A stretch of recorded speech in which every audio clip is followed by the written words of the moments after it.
आज हम इस वीडियो में जानेंगे डाइजेशन और मेटाबॉलिज्म में क्या फर्क है।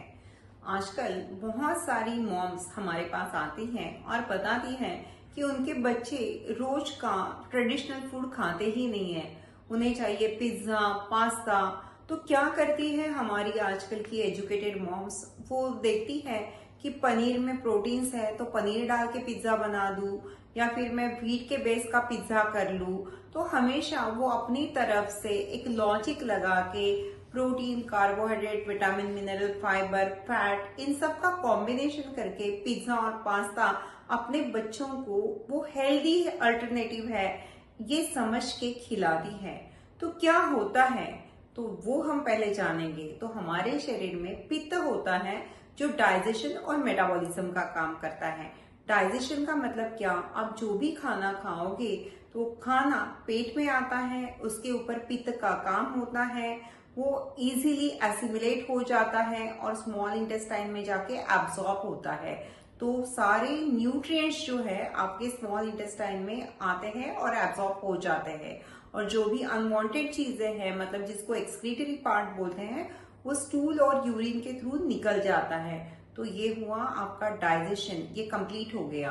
तो याद रखिए, आप जो भी हेल्दी फूड खाओगे, मतलब क्या हेल्दी फूड का मतलब ट्रेडिशनल फूड, मतलब जो रोटी सब्जी दाल चावल सलाद जो भी आप खाते हो, इसके ऊपर घी लेते हो, ये सब चीजें हैं, इसको बोलते हैं ट्रेडिशनल फूड। तो आपको ट्रेडिशनल फूड ही खाना है कि जो डाइजेस्ट हो जाएगा तो उसके बाद न्यूट्रिएंट्स बनेंगे, आपको न्यूट्रिशनल डेफिशिएंसीज नहीं होंगी और आपको एक्सक्रीशन भी बराबर होगा। अगर ये नहीं होता है, सही तरीके से नहीं होता है, अगर बच्चे ये सो कॉल्ड हेल्दी समझ के जो पिज्जा पास्ता बना के भी घर पे खाते हैं, तो क्या होता है, इनका डाइजेशन खराब होता है। मतलब इनको बार बार लूज मोशंस होना, या फिर इनको कॉन्स्टिपेशन होना, या फिर बहुत सारे एडल्ट्स में भी आईबीएस नाम की कंप्लेंट होती है, बहुत बार पाइल्स फिशुला या फिर हाइपर एसिडिटी, ऐसी सारी बीमारियों को पेशेंट को फेस करना पड़ता है। तो ये बात तो अच्छी होती है कि पेशेंट को कुछ कंप्लेंट होती है तो वो डॉक्टर को अप्रोच करता है और डॉक्टर उनको सही सलाह देके वहां पे ही उनका डाइजेशन करेक्ट कर देते हैं दवाइयां देके, और उनकी खाने पीने की जो भी आदतें हैं वो उनकी चेंज कर देते हैं, उनकी लाइफस्टाइल और फूड हैबिट्स चेंज कर देते हैं। तो जब भी डाइजेशन खराब हो जाता है तो ये सारी जो अभी मैंने तरीके बताए उनसे आपका डाइजेशन करेक्शन बहुत अच्छी तरीके से हो जाता है। आइए जानते हैं मेटाबॉलिज्म यानी क्या। आप जो भी खाना खाते हो तो उसका कन्वर्जन न्यूट्रिएंट्स में होना चाहिए। अगर आपका मेटाबॉलिज्म खराब हो गया है तो आप जो भी खाना खाते हो उसका कन्वर्जन न्यूट्रिएंट्स में नहीं हो पाता, उसका कन्वर्जन होता है मेटाबॉलिक टॉक्सिन्स में और वो बॉडी में अक्यूमुलेट होने लगते हैं। अगर वो अक्यूमुलेट हो गया लीवर में तो आप अल्कोहल नहीं लेते हो तो भी आपको नॉन अल्कोहलिक फैटी लीवर आता है। वो अक्यूमुलेट हो गए ब्लड वेसल्स में तो आपको हाई कोलेस्ट्रॉल आता है। वो अक्यूमुलेट हो गया थायराइड में तो आपको थायराइड डिसऑर्डर्स होते हैं।